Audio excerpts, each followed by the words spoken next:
Hello, and welcome to the Sleepy Curiosity channel. As you find a comfortable position, let your body begin to release the weight of the day. If this gentle journey is already starting to slow down your thoughts, consider subscribing now, so these stories can keep finding you night after night.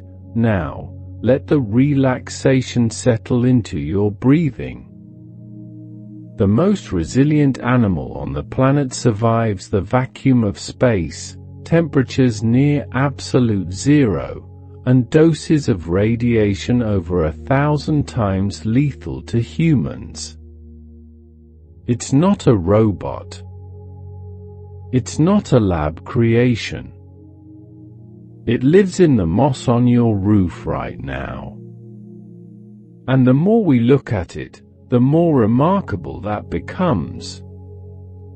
There's a question biologists have been asking for centuries, one that, the more it gets answered, the more it unfolds into new questions. What, exactly, is an animal? The intuitive answer: a living being that moves, breathes, reacts to the world, seems satisfying until the moment you come across a sponge.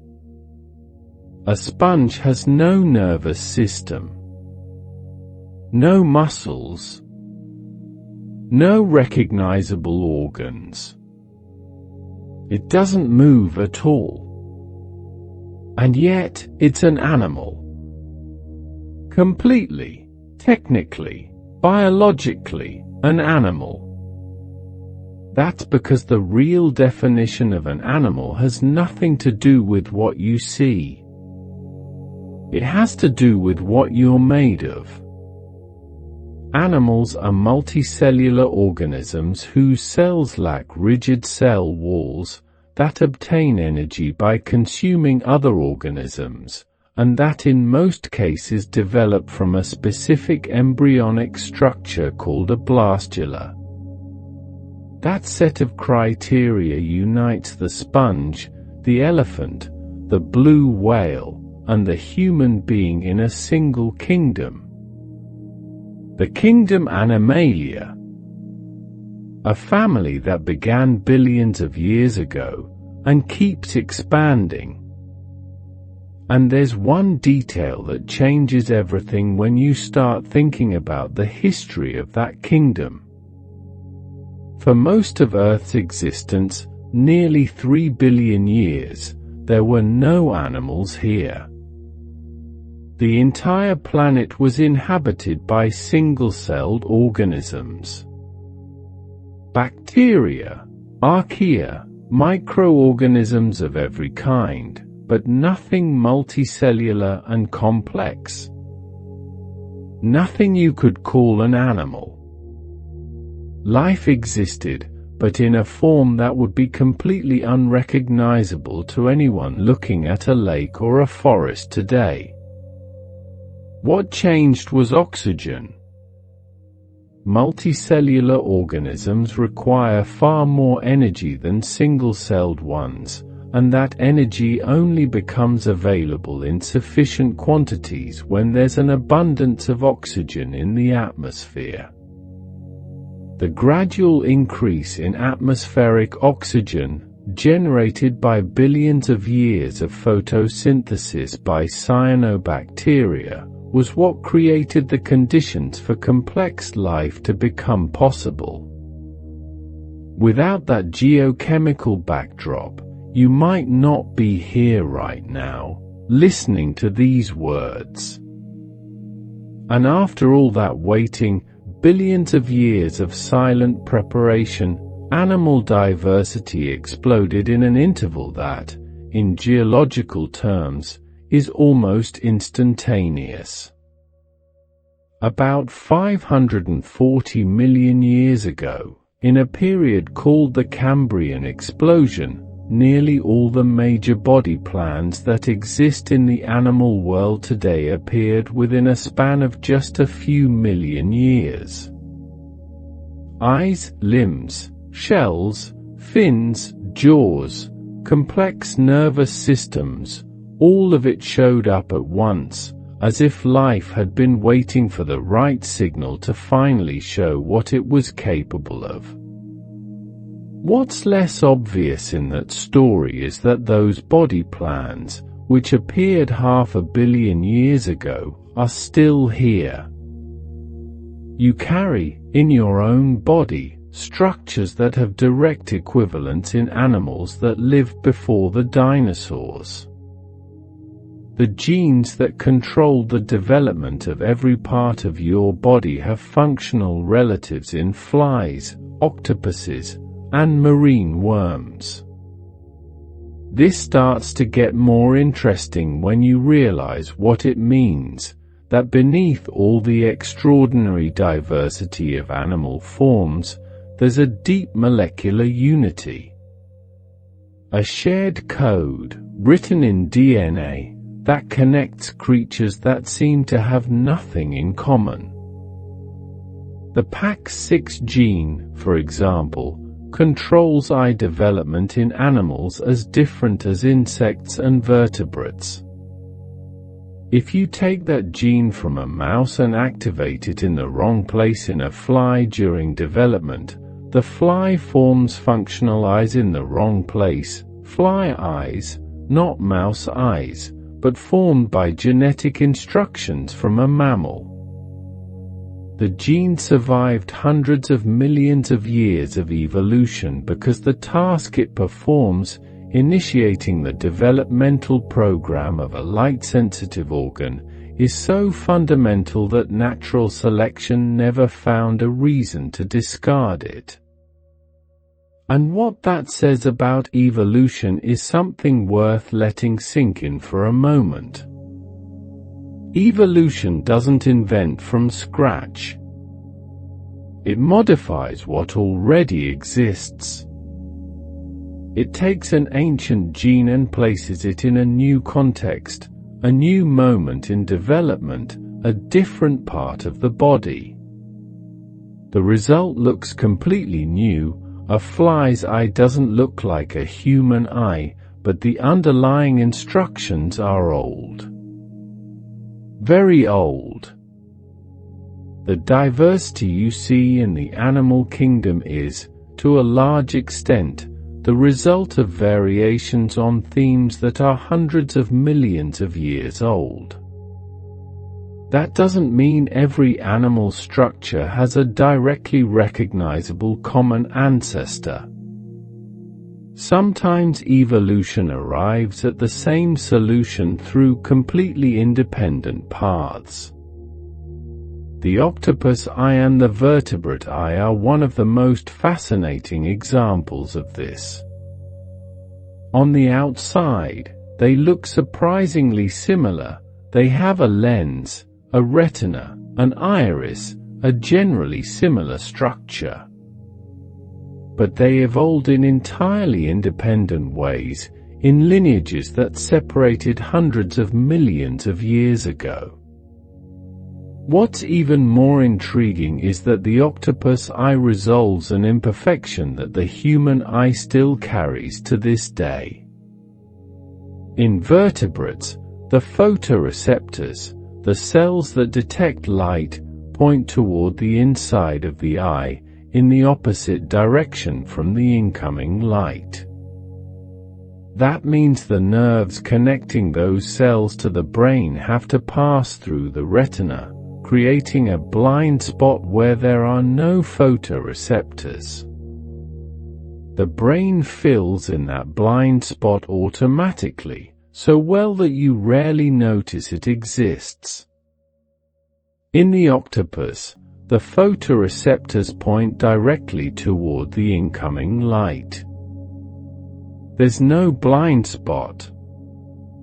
In terms of pure optical design, the octopus eye solves a problem that the human eye simply decided to work around. And evolution does this constantly. It doesn't solve problems perfectly, but sufficiently. What seems simple, isn't. An eye with a blind spot is still an extraordinary eye, capable of guiding complex behaviors, detecting predators, recognizing faces, reading these words right now. Sufficient, in the language of natural selection, can be a thing of extraordinary sophistication. Think about the giraffe. The giraffe's long neck solved one problem, reaching leaves in tall trees, but immediately created several others. To pump blood up to a brain that sits nearly 2 meters above the heart, the giraffe needs a heart that generates blood pressure roughly twice that of a human. The heart muscle of an adult giraffe weighs about 11 kilograms. That's already remarkable. But the opposite problem is even more delicate. When a giraffe lowers its head to drink water, something it needs to do to survive, all that pressure would be violently redirected toward the brain. Without specific adaptations, every time a giraffe took a drink, it would run a serious risk of brain damage from sudden hypertension. The solution evolution found is a series of valves in the veins of the neck that regulate blood flow as the head goes down, combined with reinforced cerebral blood vessel walls to absorb pressure fluctuations. Multiple solutions, working together, for a problem that arose as a side effect of another solution. What almost no one notices is that this pattern, one adaptation creating new problems that require new adaptations, is the rule, not the exception in evolution. Rarely does an evolutionary change happen in isolation. Almost always, it drags along a series of compensatory adjustments in other parts of the system. An animal's body is an interdependent network, and pulling one thread inevitably moves others. The chameleon's tongue is another example of that interdependence. In some species, it can be launched a distance equal to twice the animal's body length in less than 1/10 of a second, with an acceleration that surpasses a sports car going from zero. That performance doesn't rely on direct muscle force. The chameleon's tongue is propelled by a system of elastic tissue that works like a compressed spring, energy stored slowly at rest and released all at once in the moment of the hunt. This shouldn't happen, but it does. The speed a muscle can generate in a direct contraction has clear physical limits. The spring solution gets around those limits by separating the process of storing energy from the process of releasing it. It's biological engineering that emerged without an engineer, driven purely by the cumulative pressure of generations of chameleons in which the ones with faster tongues caught more insects and survived better. And beyond speed, the tip of the chameleon's tongue produces suction pressure and releases a sticky substance that ensures the prey adheres. Speed, precision, and grip, all integrated in a structure that operates in under a second. Then the tongue retracts completely, ready for the next launch. But if you think the chameleon's tongue is impressive in terms of performance, wait until you hear about the mantis shrimp. It has appendages capable of striking with an acceleration of roughly 10,000 times the force of gravity. For comparison, 5 times the force of gravity is enough to cause loss of consciousness in humans, and a few Gs more to cause serious injury. The mantis shrimp operates at multiple orders of magnitude beyond that. But the physical strike isn't the most extraordinary part. The speed of impact creates cavitation bubbles in the water, vapor bubbles that form when local pressure drops abruptly and collapse almost instantly, releasing energy in the form of shock waves, light, and localized heat. That collapse causes a second impact, separate from the direct strike, powerful enough to crack shells and damage prey even when the initial physical blow misses. The mantis shrimp essentially strikes twice without striking twice.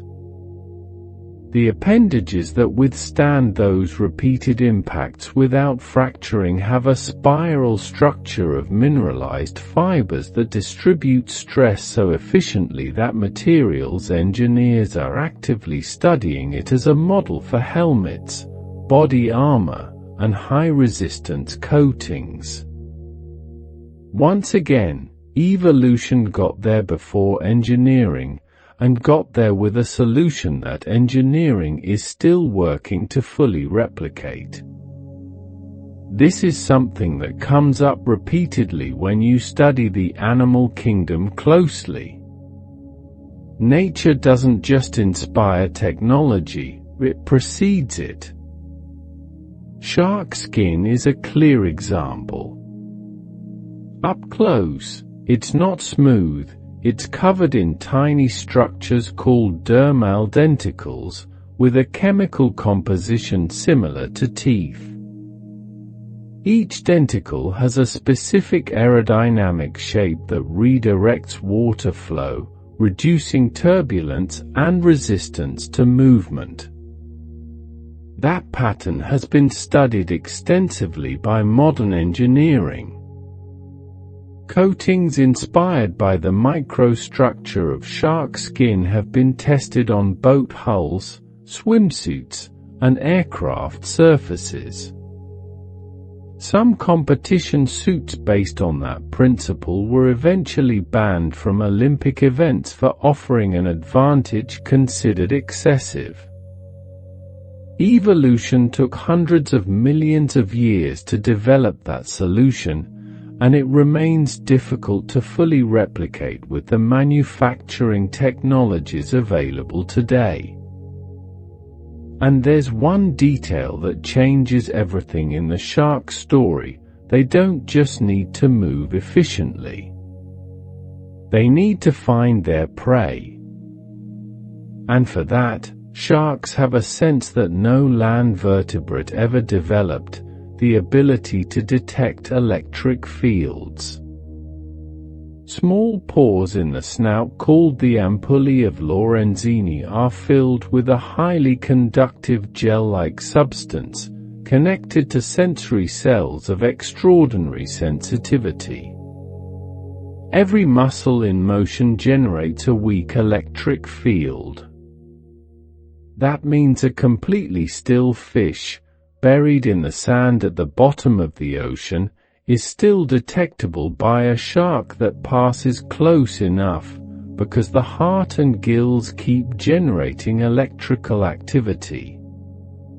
The sensitivity of the ampullae is such that some sharks can detect electric fields of just a few nanovolts per centimeter. For a sense of scale, 1 nanovolt is 1/1000th of a volt. What's less well known is that this sense may also pick up natural geomagnetic fields, which led researchers to investigate whether sharks use electroreception as part of their navigation system during long-distance migrations. Combined with orientation by Earth's magnetic field, which also appears to be present in several species, the shark navigates the ocean with a set of instruments that has no equivalent in human technology. Speaking of navigation, the dog's olfactory system deserves a moment. The human nose has about 6 million olfactory receptors. A dog's nose has between 150 and 300 million. And the area of the brain dedicated to processing smell is, proportionally, about 40 times larger in a dog than in a human. This isn't just a difference of degree. It's a difference of worlds. Dogs can detect certain substances at concentrations equivalent to a single drop of blood diluted in an Olympic swimming pool. They identify chemical signals of diseases like cancer, diabetes, and Parkinson's in their early stages, before any symptoms are visible. They can tell apart the scent of identical twins, whose DNA is practically the same, but whose microbiomes and individual chemical compounds differ enough to create distinct olfactory signatures. And there's something even less obvious about this system. Dogs perceive time through smell. The scent of a trail fades progressively as hours pass. An experienced dog can infer the direction a person was moving from the intensity gradient of the odor, following the logic that where the smell is strongest is where the person was most recently. For a tracking dog, time isn't just a sequence of events. It's a dimension of the olfactory world. What seems simple isn't. A nose isn't just a smell detector. It's an instrument of temporal navigation, a tool for individual identification, a health sensor, and a tracking guide, all at the same time, operating continuously, processing information that a human simply can't perceive. Bees add another layer to this portrait of animal perception. Their compound eyes detect ultraviolet light, a spectrum completely invisible to humans. Many flowers have complex patterns in that range of the spectrum, entirely invisible to us, but clearly visible to bees, where they function as visual guides pointing directly to the nectar. From a bee's point of view, a flower that looks uniform to a human may have elaborate markings indicating exactly where to land. Beyond that, bees detect the polarization of sunlight, the direction in which light waves vibrate, which allows them to determine the position of the sun even on cloudy days, when the sun isn't directly visible.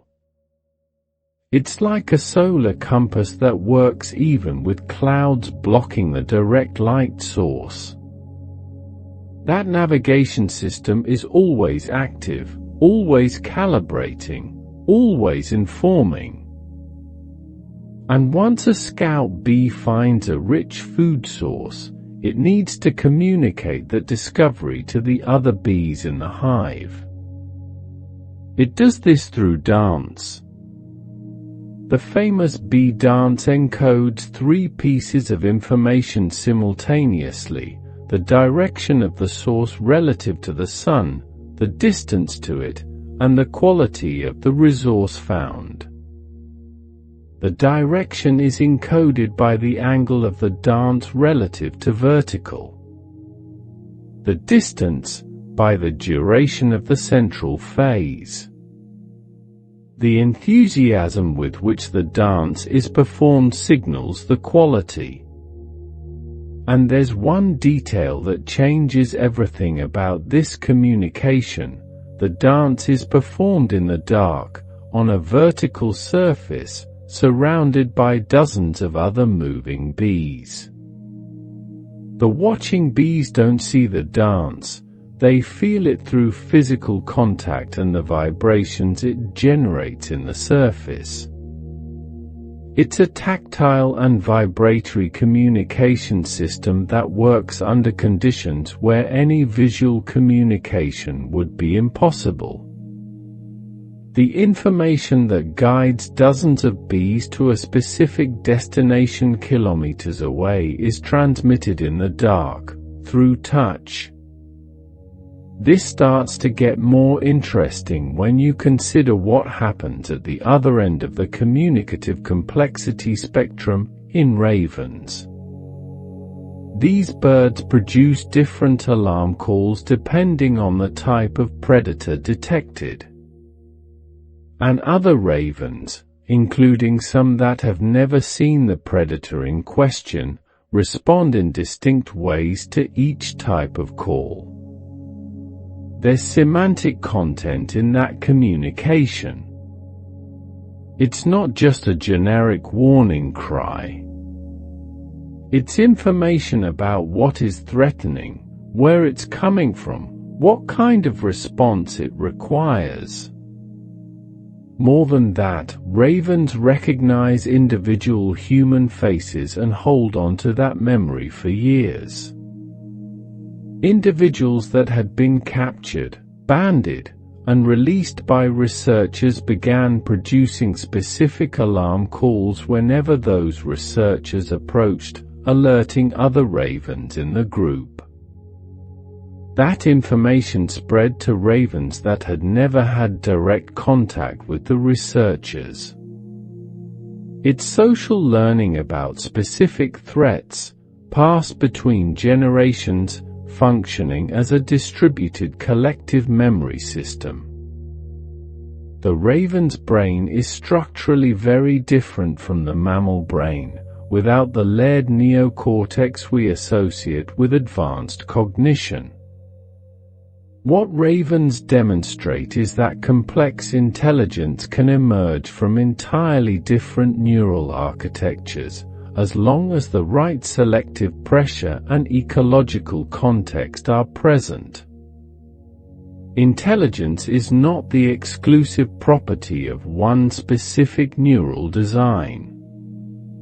It's a solution that evolution found through multiple pathways.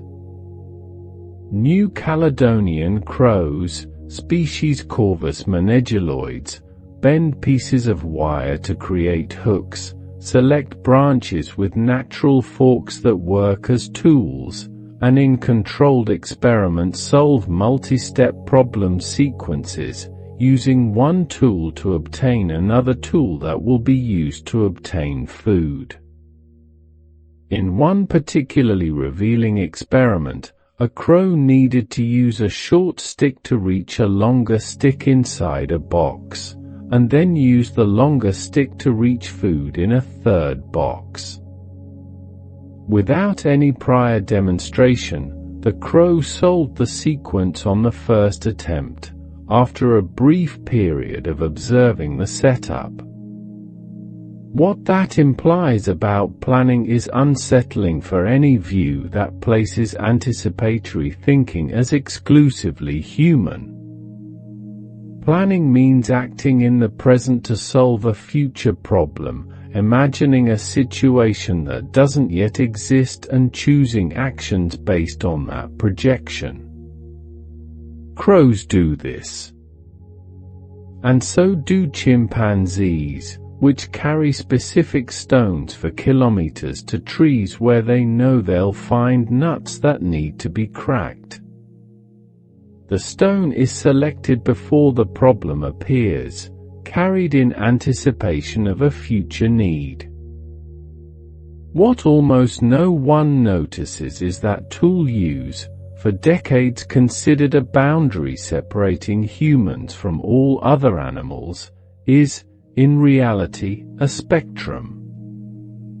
There are significant differences between using an unmodified object, modifying an object for a specific use, manufacturing a composite tool, and planning the future use of a tool.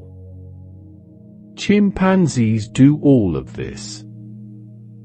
and they do it with regional variations that constitute distinct cultural traditions among populations living in environments with similar resources. In Bossou, Guinea, chimpanzees use stones as hammer and anvil to crack nuts, and the learning of that skill by young chimps is a process that can take up to 10 years to reach adult-level proficiency. During that period, patient mothers actively facilitate the learning, not by teaching explicitly in the human sense, but by positioning the nut, handing over the tool, tolerating close observation. It's cultural transmission of technical knowledge that persists across generations, independent of any genetic instruction. And there's something even deeper in that. The existence of regional cultural variations in the technical behaviors of chimpanzees suggests that the capacity to accumulate and transmit technical knowledge across generations may have preceded Homo sapiens by millions of years. Culture didn't begin with us. We refined it, but we found the ground already prepared.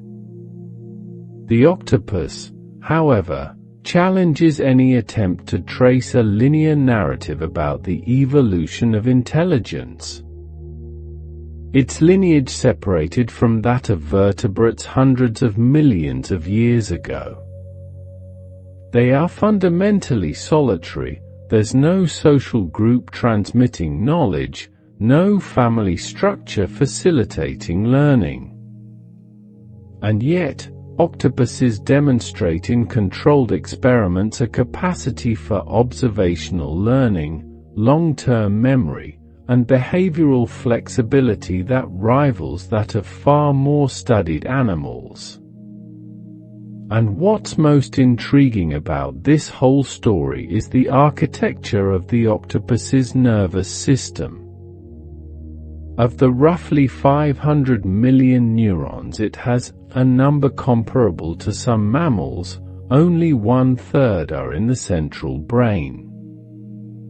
The other 2/3 are distributed throughout the tentacles.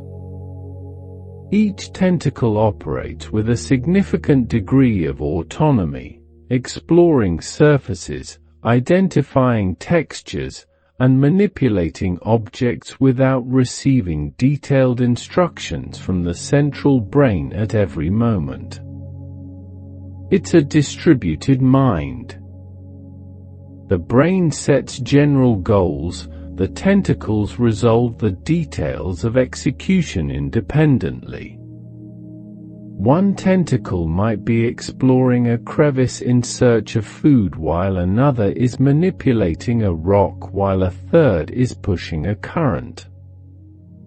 Multiple tasks, multiple contexts, parallel processing with no central bottleneck. Robotics engineers study this system as a model for creating structures that can adapt to irregular environments without relying on constant central control. The octopus's skin adds another layer to this. It contains cells that allow instant changes of color, pattern, and texture anywhere on the body.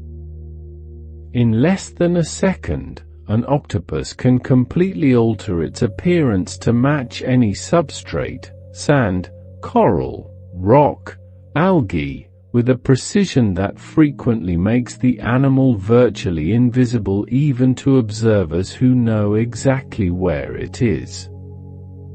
What shouldn't happen, but does, is that octopuses are colorblind. Their eyes have only one type of photoreceptor, unable to distinguish colors. How does an animal that can't see colors match colors with such precision? The best supported hypothesis currently suggests that photoreceptors in the skin itself, outside the eyes, detect local wavelengths of light and inform the pigmentation pattern without going through the central brain. Its vision distributed across the surface of the body, operating in parallel with central vision. The octopus may not see colors, but its skin detects them in another way. One side of an octopus's body can display a different pattern from the other side simultaneously. That suggests they can potentially send different messages to individuals in opposite directions at the same time, a level of visual communicative sophistication that has no known equivalent in any other animal of comparable size. And if the octopus's skin represents the peak of active camouflage, elephants represent something equally fascinating at the opposite end of the spectrum, animals that seem impossible to overlook, but that perceive the world in ways that remain almost completely invisible to humans. Elephants hear with their feet. Beyond having ears capable of detecting infrasound frequencies well below the human hearing threshold, elephants pick up vibrations that travel through the ground through nerve endings in their feet and trunk. These infrasonic vibrations can travel through the ground for distances of several kilometers, carrying information about the movements of other elephant groups, distant thunder, or even seismic events in the making. Elephants have been observed changing their behavior in response to seismic events before monitoring instruments detected them. To an elephant, the silence a human perceives may be full of information. The ground speaks, and they listen. The social structure of elephants is matriarchal, led by the oldest female in the group, and family cohesion is maintained by bonds that persist for decades. The matriarch carries memories of water sources used during previous droughts, migration routes, specific threats. When experienced matriarchs are removed by poaching, groups lose that collective memory and show higher mortality rates during periods of environmental stress. The knowledge accumulated by a single individual has measurable survival value for the entire family. Elephants pass the mirror test, one of the behavioral criteria used to infer self-awareness.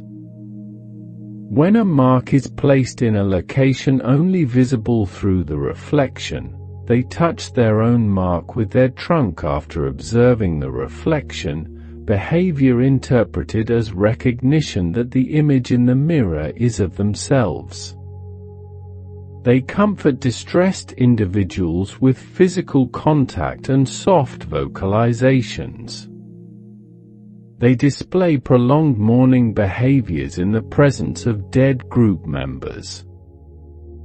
And in cooperation experiments, they coordinate actions with partners to solve problems neither could solve alone, learning to wait for their partner before acting. This starts to get more interesting when you place those behaviors alongside what we know about rats. Rats have demonstrated in controlled experiments something that researchers describe as empathic behavior. In a widely cited experiment, free rats consistently chose to release trapped companions from tubes before accessing chocolate, and in some cases shared the chocolate with the companion they had freed. The behavior was more consistent in rats that had previously been restrained themselves, suggesting that the experience of one's own confinement influences the response to another's confinement. Rats also produce ultrasonic vocalizations, completely inaudible to humans without equipment, in contexts that researchers have associated with positive states.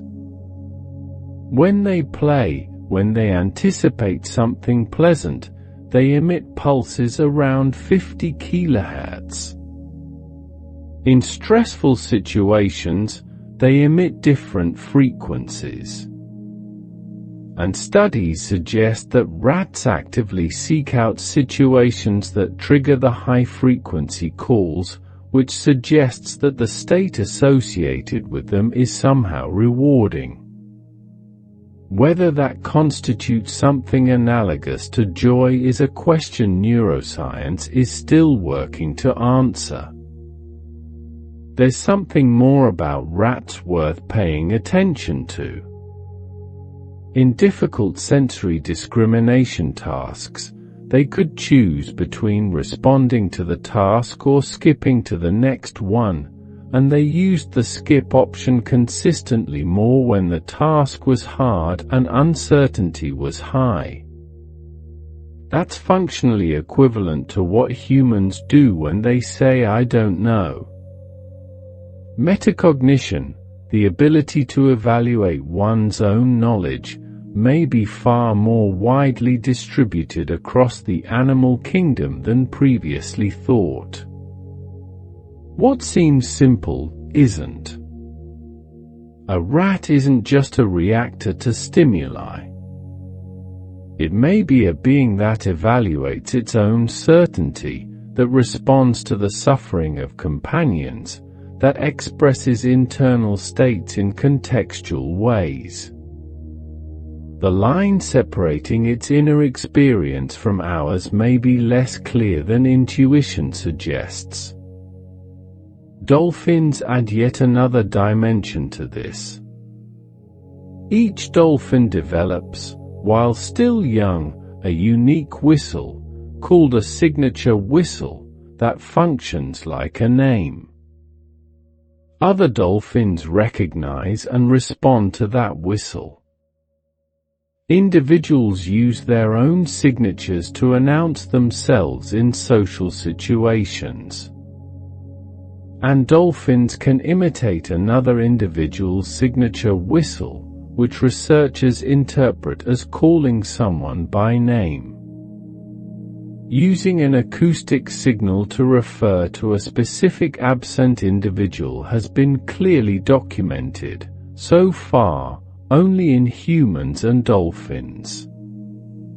The dolphins of Shark Bay, in Australia, have something more to offer. Some family groups within that population use sea sponges as tools, carrying them on their snouts while foraging along the ocean floor, using them as protection against abrasion. That behavior is passed down culturally from mothers to calves, not genetically. It's geographically localized.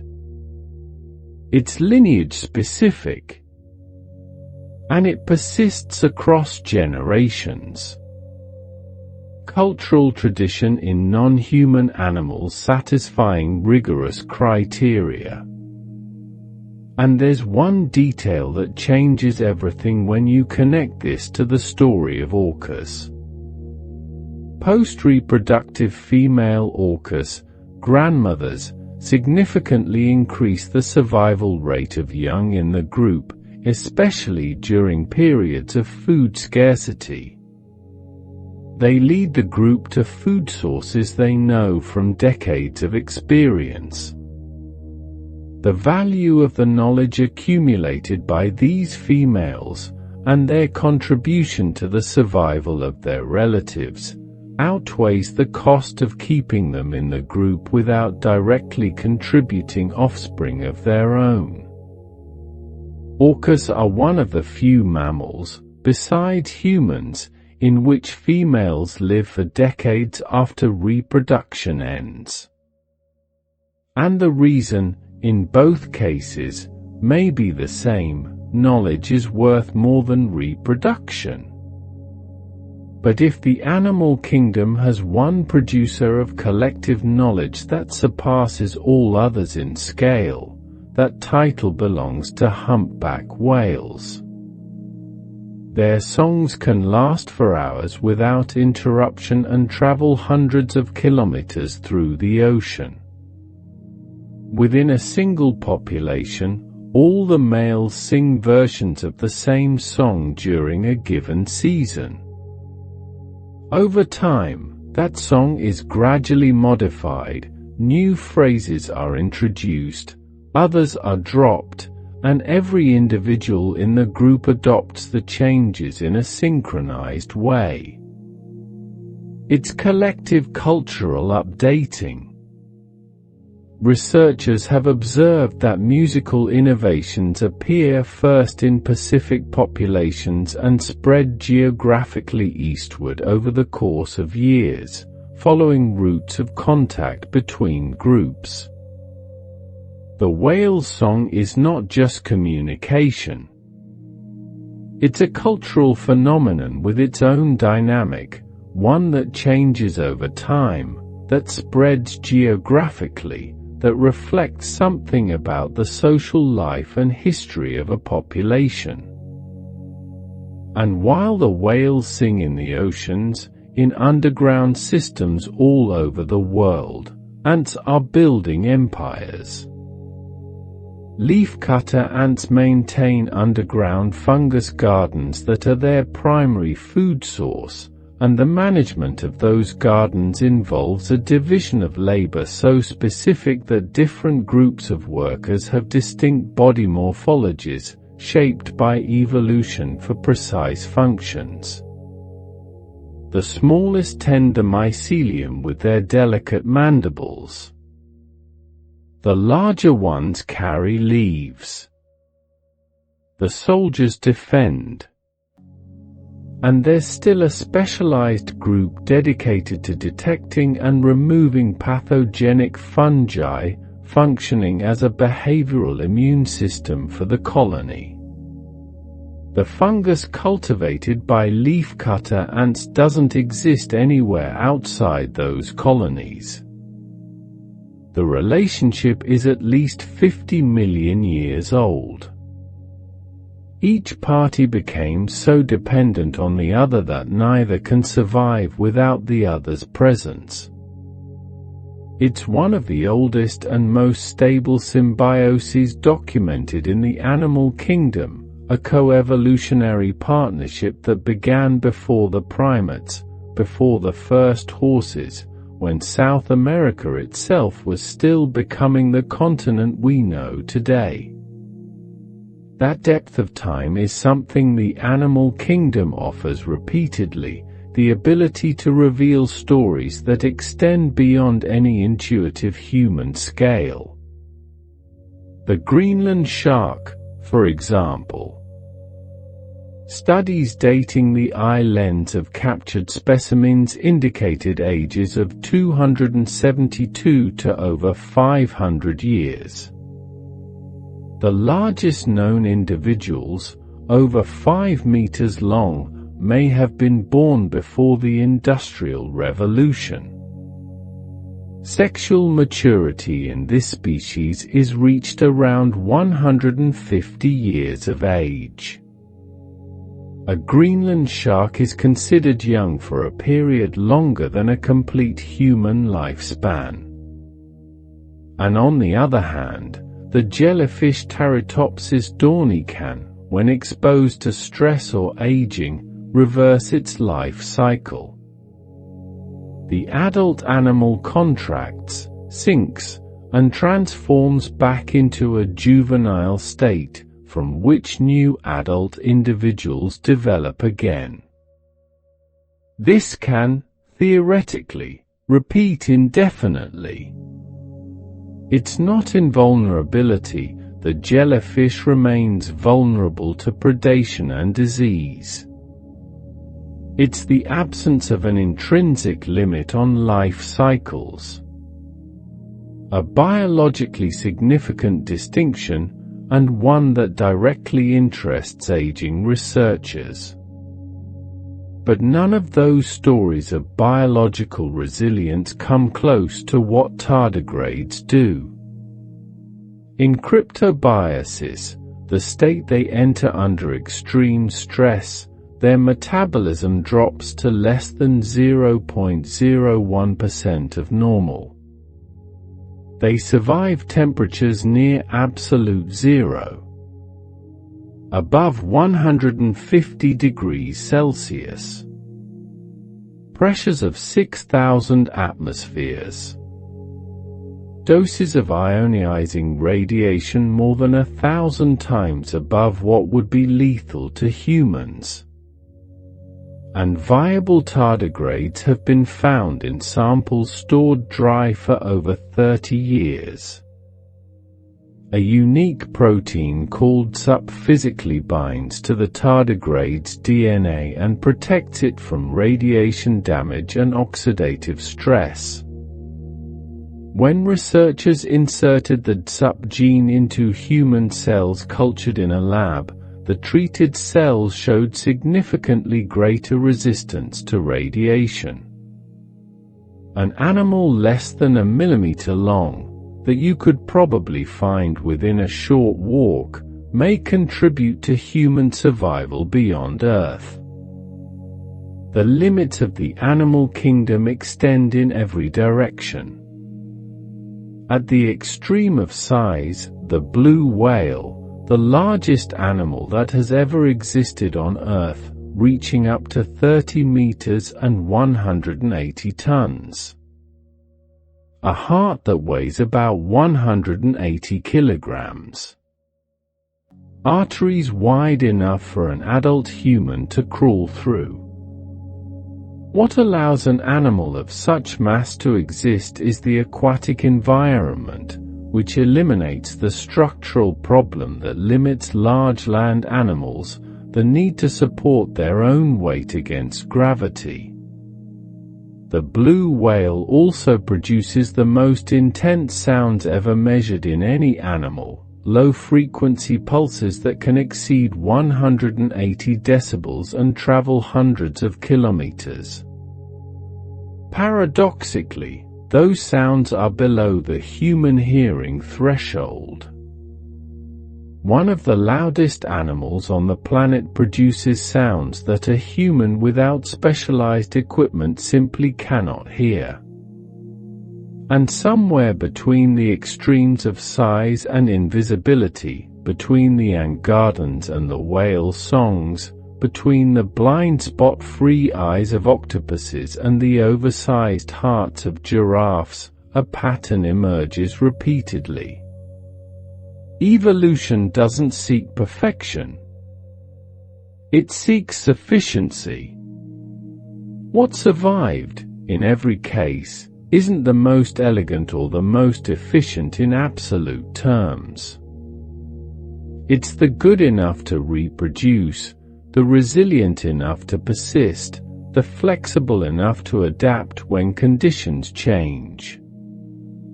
The woodpecker strikes its beak against hardwood at 20 beats per second, with a deceleration per impact reaching 1,000 times the force of gravity. The protection that requires came from a specific combination of structures, a beak of varying thickness that distributes force asymmetrically, a dense and spongy skull in strategic regions, a brain with very little room to move inside the skull, and an extraordinarily long tongue that wraps around the outside of the skull. No single adaptation alone would be enough. It's the combination that solves the problem, and that combination has drawn the attention of engineers studying impact protection in helmets. The Komodo dragon was for decades considered an example of a predator that uses oral bacteria as a biological weapon. More recent research revealed that narrative was wrong. What it actually has are venom glands in the lower jaw that secrete anticoagulant and hypotensive substances. A bite inoculates that venom, which prevents blood clotting and causes a drop in blood pressure, progressively weakening the prey even if it escapes. The animal didn't change.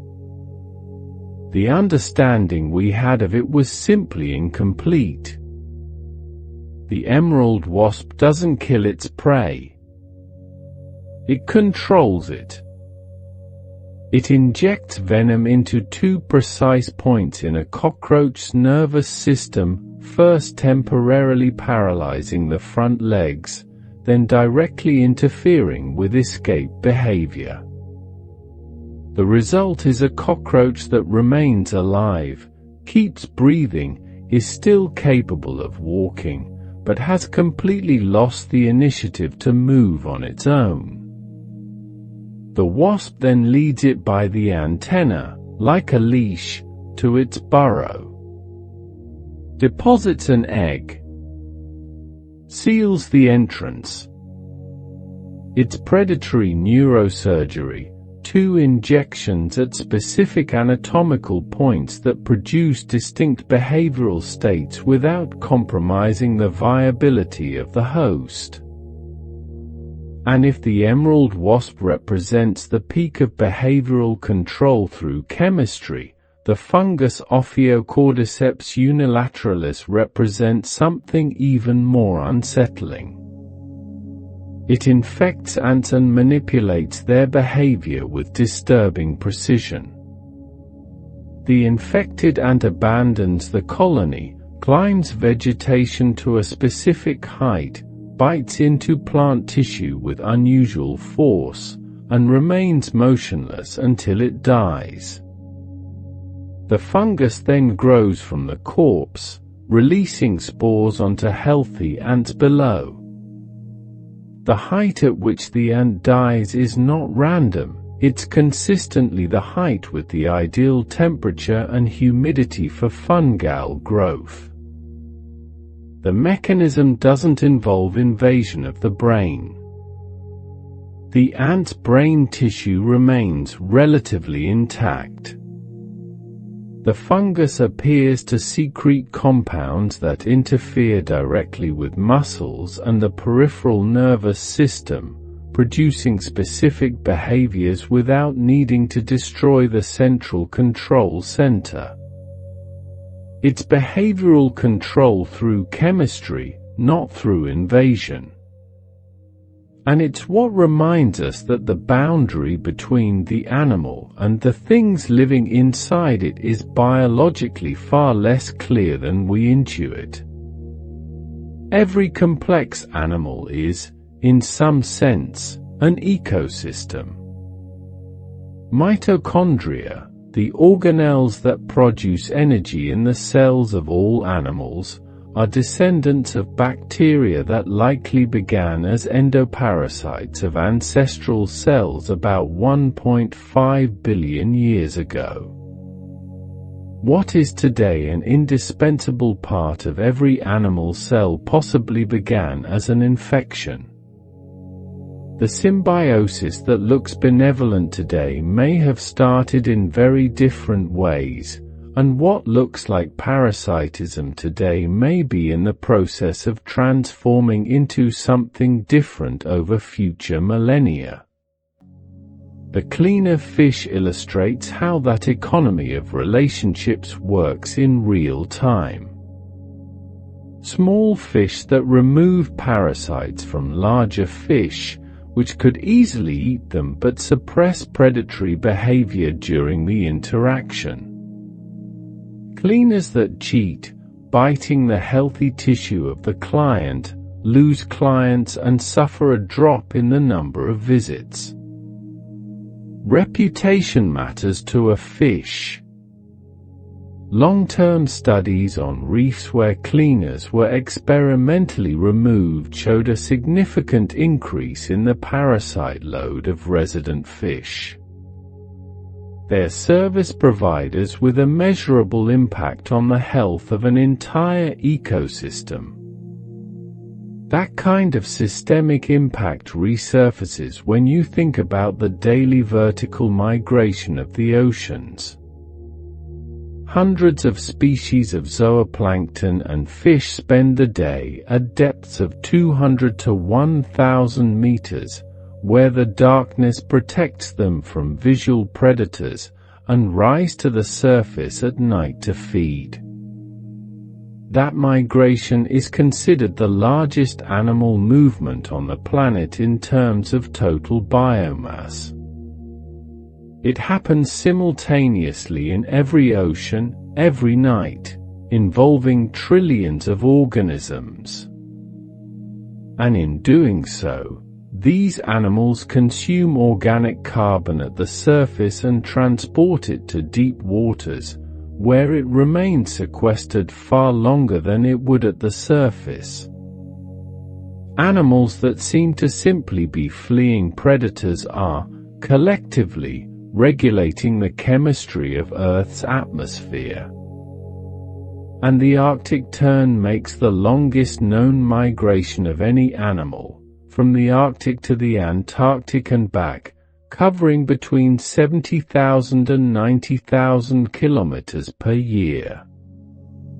A tern that lives 30 years travels over its lifetime a distance equivalent to 3 round trips to the moon.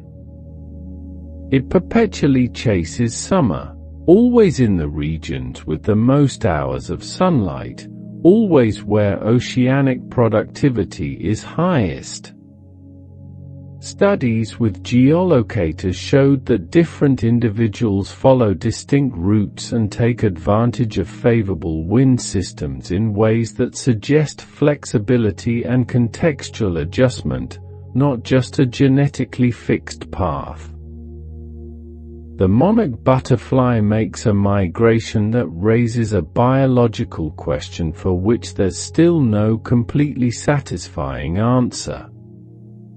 The journey from Canada and the northern United States to specific forests in central Mexico is made by individuals that have never traveled that route before and whose grandparents didn't make it either.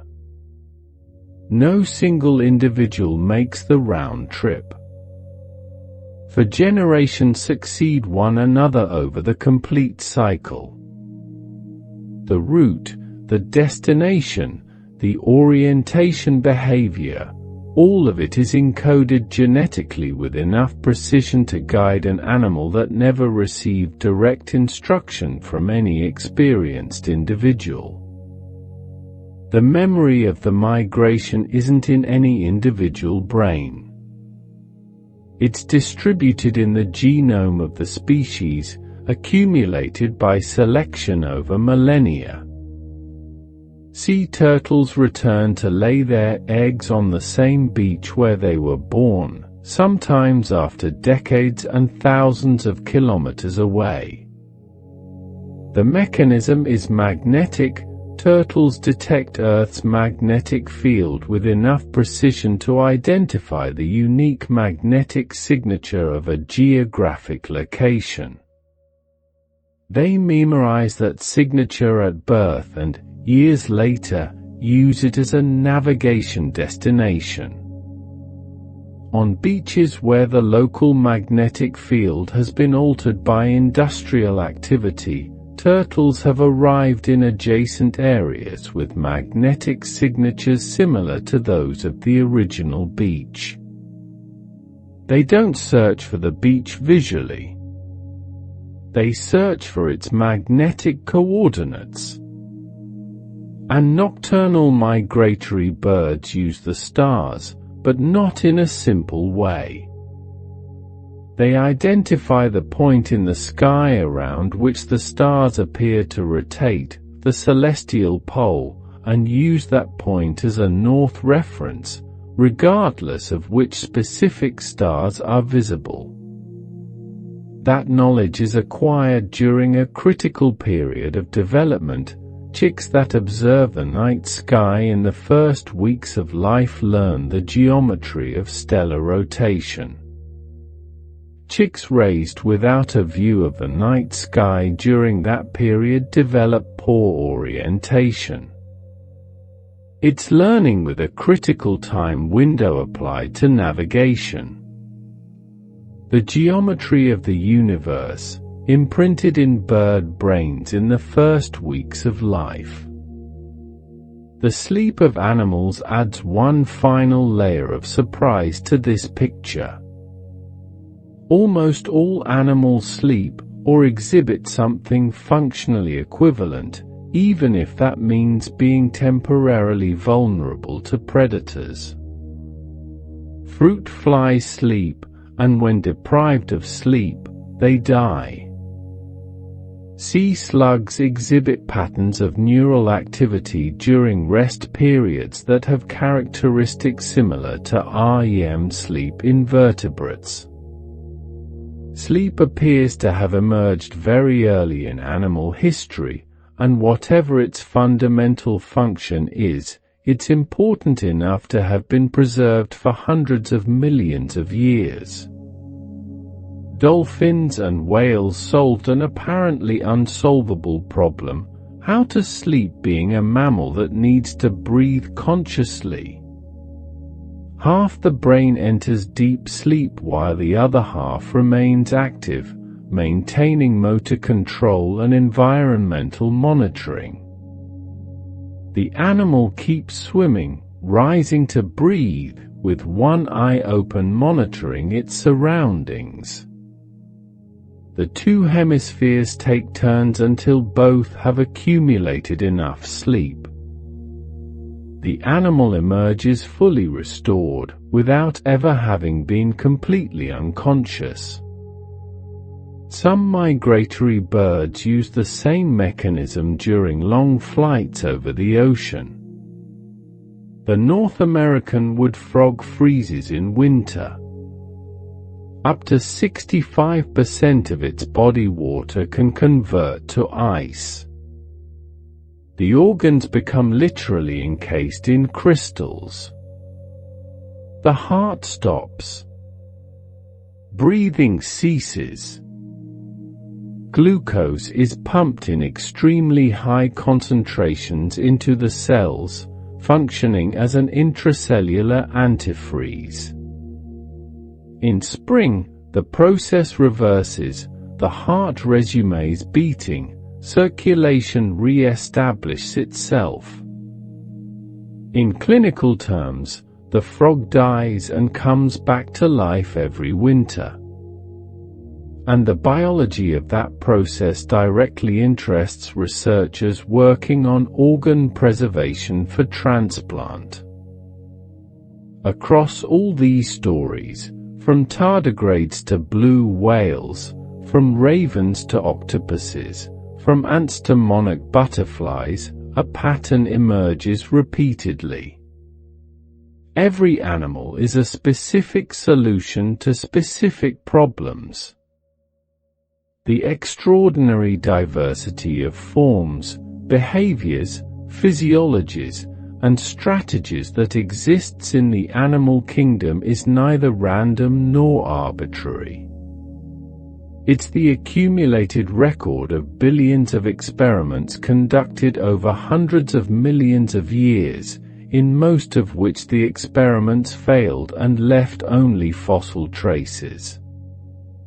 What survived represents a tiny fraction of everything that was ever tested.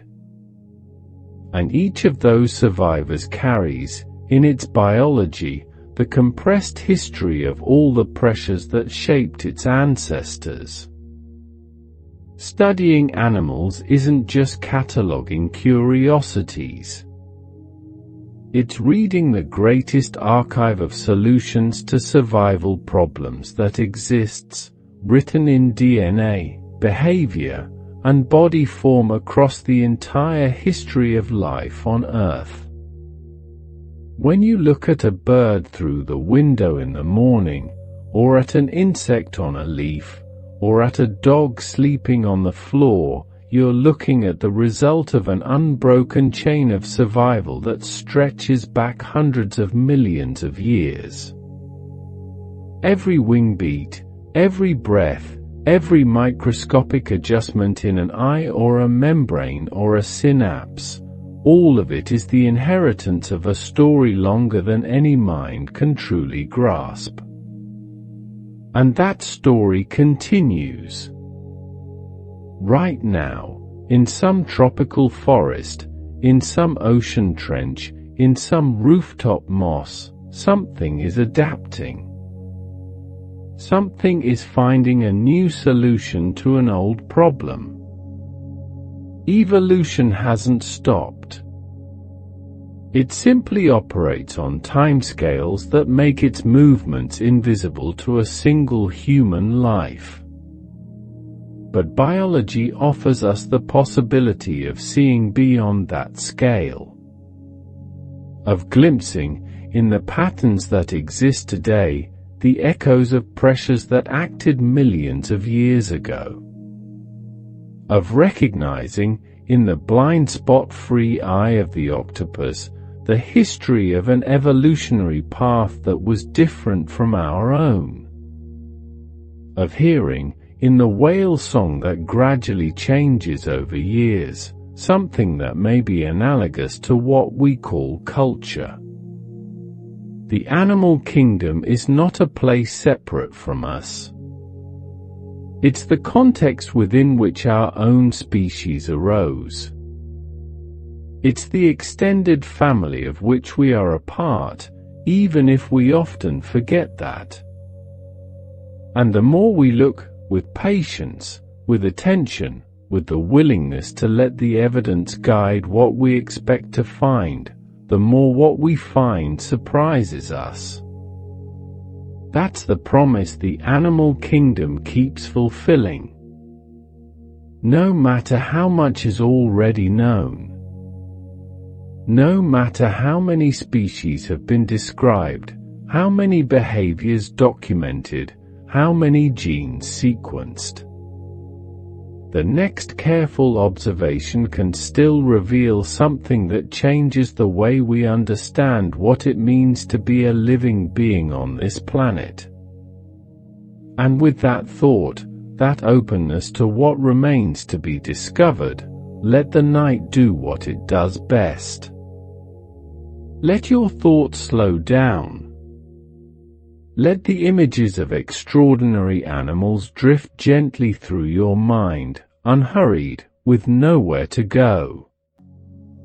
The tardigrade in its moss, the whale in its ocean, the ant in its underground garden. All of them, in their own way, finding their place in the world, just as you're finding yours right now. And as you drift into a deep and restful sleep, remember to subscribe, so these stories can keep finding you, night after night. Sleep well, and sweet dreams.